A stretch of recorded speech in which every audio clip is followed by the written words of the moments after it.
Welcome, welcome, welcome, welcome, welcome, welcome, welcome. My name is Toni. For those who know me, welcome back. For those who don't, welcome, welcome, welcome. This is the full moon in Taurus Lunar Eclipse transmission. I'm coming to you live from New York, and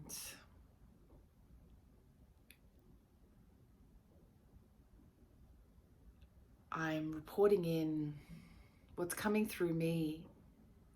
We're a few days after the eclipse, and it's definitely been a wild few days in a really great way. And I think the theme of this full moon and this eclipse is what is no longer mine to carry. What if all the things I'm doing and feeling and experiencing, what is not mine anymore? What is not mine, period? And what can I leave behind, let go of? What can I see differently?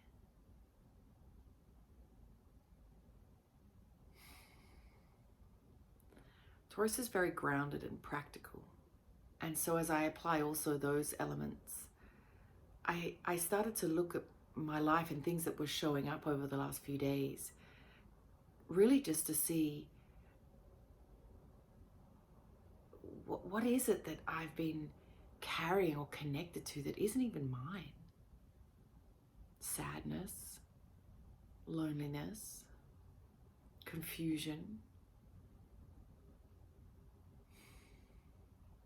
fear.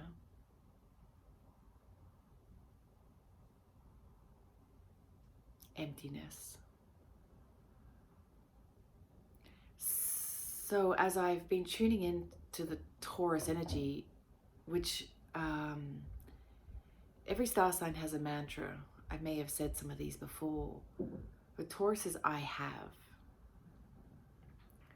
So as we look at the high and the low vibration of Taurus energy and the way it can manifest within us, in our worlds and in our practices and in all parts of ourselves and the physicality as well as our mind and our souls and things. There's sort of the two ends of the spectrum being I have and I have not. Almost if we looked at it like this. I have not. I have not. And sometimes when we resonate in the energy of I have not, we can be blocking ourselves, for one, many things, but finding ourselves in a way that we aren't able to allow in what the universe has for us or what we're meant to be doing, because we're sort of resonating in a lower vibrational energy. I have money, I don't have money. I can't do this project until I have money. I have been published, I have not been published. I have an agent, I don't have an agent. I have a family, I don't have a family. I have freedom, and I don't have freedom. And when we start to look at these extremes and how, again, using this sort of Tony Robbins' wheel of life model, where if you were to sort of look at the full spectrum of ourselves and our worlds, from love, relationships, family, money, sex, job, career, creativity, any sort of like slither of the wheel of who you are that you want to sort of represent, we can look at those and see in each of those elements in a really detailed way where you are on the spectrum of have and have not. And that work for me, as I was doing that over the course of the last few days, really started to give me some deeper insight and maybe clarity, and even guiding information to help guide me to work out where I could bring more love, bring more compassion, bring more empathy, bring more support, bring more kindness to myself and to others in the journey as we, expand and ascend ourselves, and as we do that in an environment of people, in working contexts or friendships or families and things like that. And I started to really look at what I have and what I have not, and how I was sitting in some energies that, as I actually then continued to remove the veil and to look deeper, for me, this peeling of the onion is really where it's at, which is interesting. For a minute, if we digress, Taurus and Scorpio are at the opposite ends of the zodiac, opposite each other in the zodiac. So for me, the work this moon transit was to keep peeling the onion back, to keep going deeper in that Scorpio energy, to be investigative, curious, to go down into those more practical elements of my Taurus world and how it shows up for me, to look at where I'm sitting in energies that, one, are in the have-nots, and then two, asking myself why and where and how and where did that come from? Why am I doing that? What's beneath that? As I continue to peel the onion back and investigate and audit myself, my own psyche, my own happiness, my own presence, my own profile of a human and things like that, I could start to see where I was carrying energy that wasn't mine. And that's, for me, what this eclipses are known for, eclipsing things out or bringing in sudden change or big change. And that's, for me, where I've started to really resonate in, what am I carrying that isn't mine? And for me personally, that came up around loneliness and being empty and feeling empty, and I could apply the have and have nots. I have freedom and space and the beautiful flow of my own life, but I don't have a family. I have all of these creative projects, but maybe on the other end, I don't have them finished or where I want them to be. And, I think being really honest with yourself, for me, anything that has charge, if we're just so honest and uber honest with ourselves, it removes all of the charge. And then we start to see actually that it doesn't hold any power anymore, or we take away, we dissolve the charge that holds the power. And I know I'm mixing in a couple of subjects and a couple of sort of practices today. I really, and it's funny that you say that, because in the depth of my loneliness, for me, it shows up when I wake up on a weekend on my own. And this is something that's been with me for a long time. I remember my London days where I would wake up on a Saturday and Sunday and just feel devastated. Like I had no one there, nothing to do, no one to play with, no family, no one was calling me. Maybe it was the only time that I could call my family in Australia because of the time differences and work and things. And if they didn't answer, I felt empty. I felt lost. I felt little. I felt like I had nothing. I felt like I was nothing. And that stayed with me a lot of years. And as I've traveled around the world, we all know when we're busy,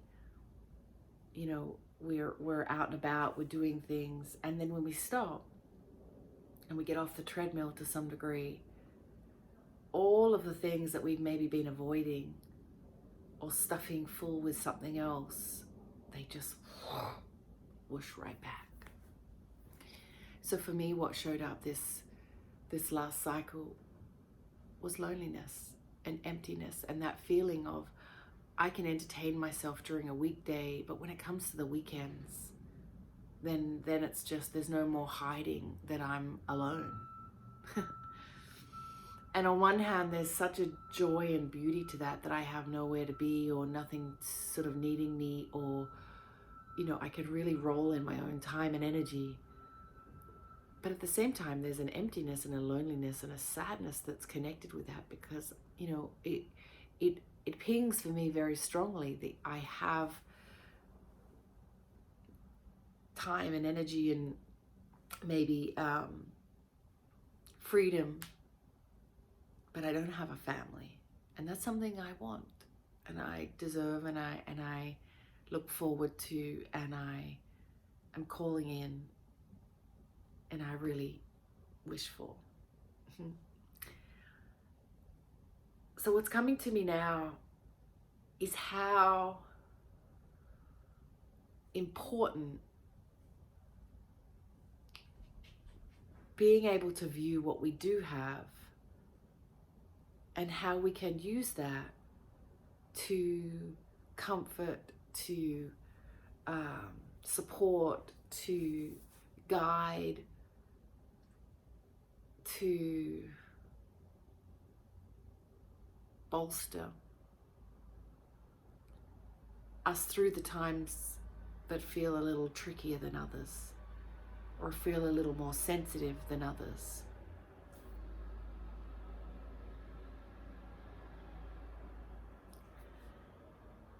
And what I discovered was I have my practices.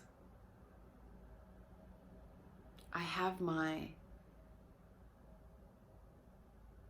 writing. I have my meditation. I have my art. I have my discovery of the world, my curiosity. I have a lot of things. I have an open mind, an open heart, a willingness to learn about myself and to discover. And so using those practices, I can help move myself through these moments where I feel lonely and I feel sad and I feel lost and I feel like everybody else has something and I don't. And it's interesting, as I say a lot of these things out loud right now, it almost brings me to laughter, because it sounds a bit ridiculous and it sounds a bit silly and it sounds a bit dramatic and it sounds a bit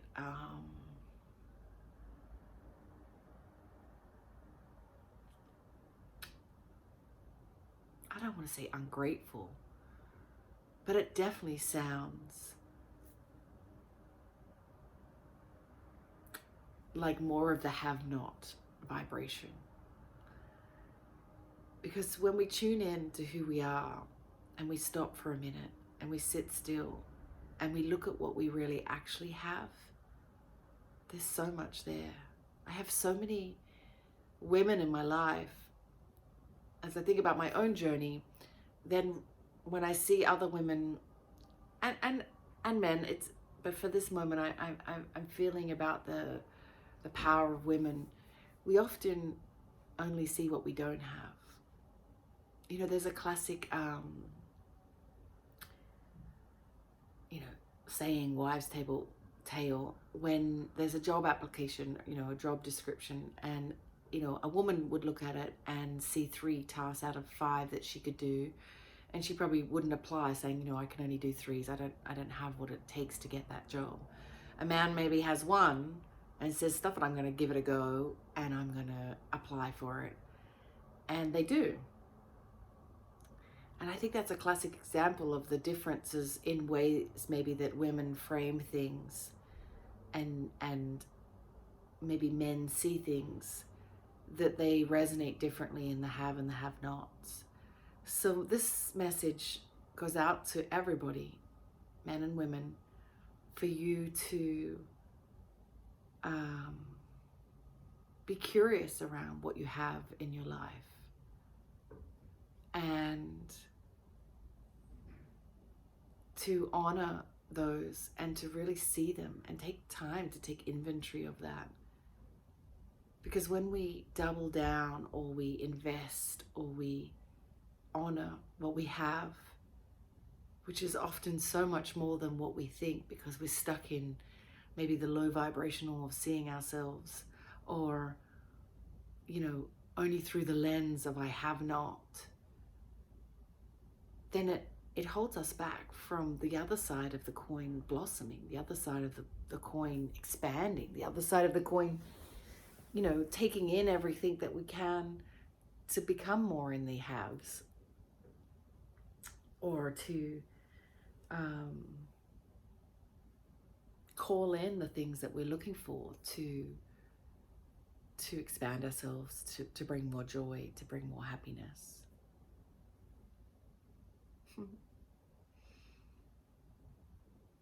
I think even looking, something that's coming to me too as I like to talk about a lot of personal examples because I think it helps people understand how I've worked through things, and how I see them from different perspectives, and how my practices have allowed me to see things differently. You know, they say the definition of a miracle is just to see something from a different perspective. And so I feel like my practices and things that I can anchor myself on really help me see things differently, which is something that I like to share so that others could maybe try it or see how it kind of resonates for them.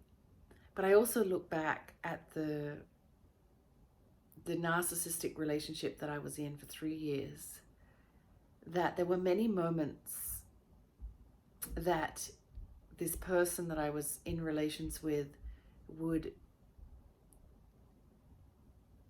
let's say, fabricate a fight or a drama or an interaction or something. And it would kind of bring it to the point that, you know, we would break up or something along those lines. The story, the moral of the story, or the reminder is, in those moments, I would sit there and say, I have nothing. He has left, and I have nothing. I have no boyfriend. I have no relationship. I have to start again, and I'm worth nothing. And as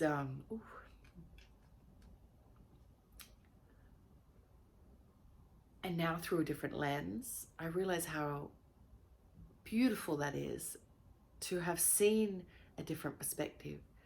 Because in all of those moments,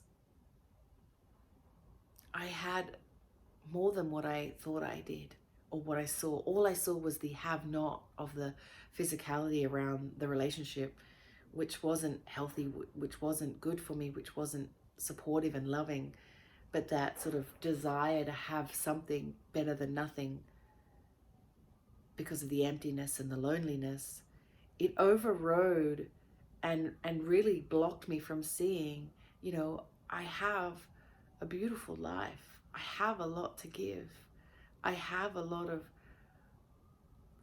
generosity. I have a lot of compassion. I have a lot of empathy. I have a lot of love.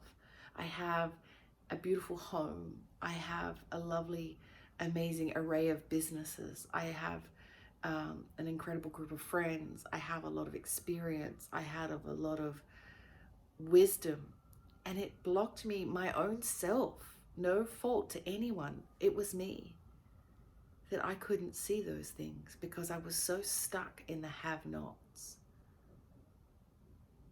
and triggered by something that was really, you know, anyone that knows a narcissist, they go to the soft spots of you. So it triggered what I was tender about, which then just kept me in that loop.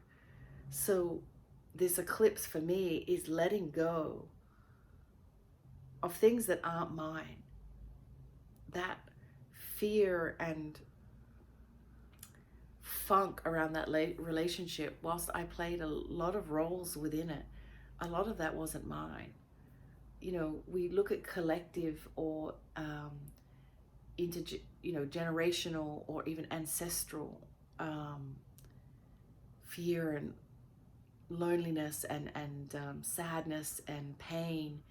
And I think all of us have an opportunity in this moment to look is what is mine and what's coming from someone else, something else. And to say, I have even just the courage to look at that. Maybe that's it.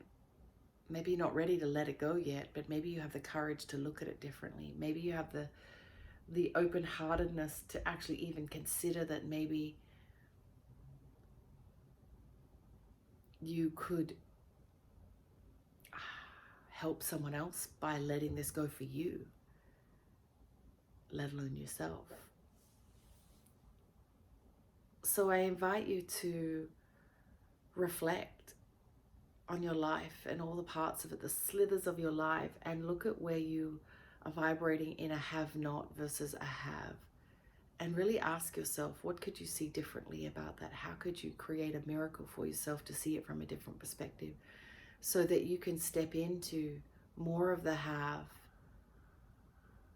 build on that, double down, expand and grow through realizing actually you have more than what you most likely think. And I believe, and I know already for me, the courage to let go of those energies that aren't mine around sadness and loneliness and and let me go back a second.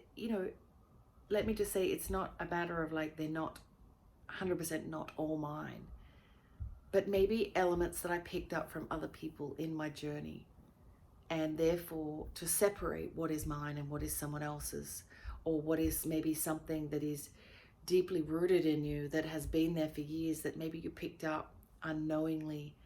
I think a lot of times energies kind of connect into us, and it's only years later that we're like, I don't even know where that came from.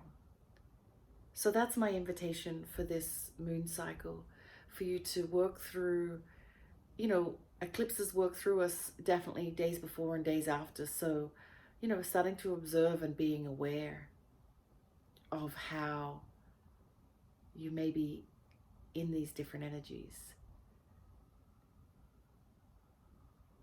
It's interesting, as a final kind of parting note, sometimes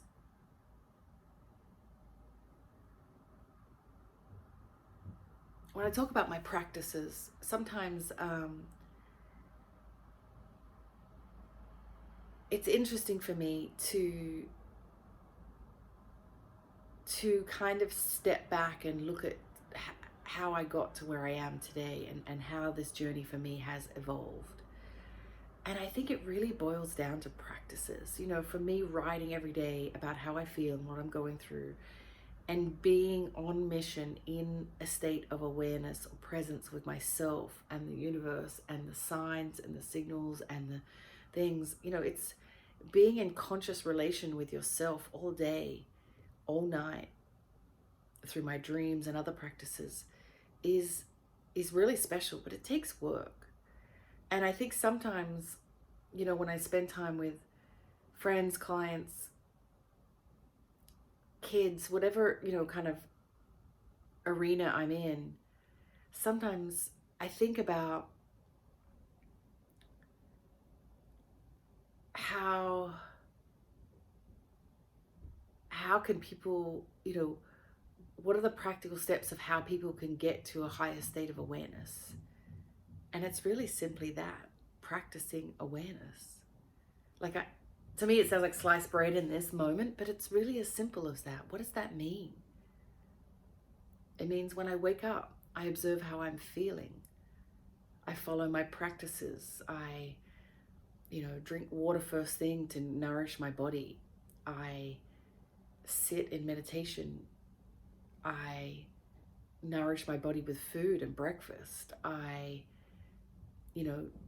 do my best not to look at my phones right away. I don't sleep with it in my room. It's like all of these small practices. And as I go through the day, I'm curious about myself and what I'm feeling, and where I'm feeling called to, and where I don't want to, I'm feeling less excited about. And it's every single day as we speak, every single moment, the conversations and what we say to people, how we can communicate, right through to sort of,